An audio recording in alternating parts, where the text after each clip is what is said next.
जिरे मोहरी तडतडले त्यात आता अद्रक लसूणची पेस्ट घालते मी।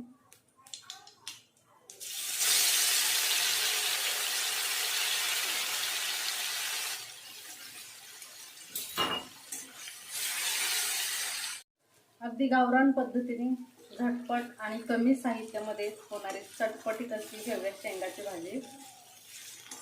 आता अद्रक लसूणची पेस्ट परतून घेतलेली आहे मी। पेस्ट छान परतून झालेली आहे। आता यात मी मसाले घालून घेते।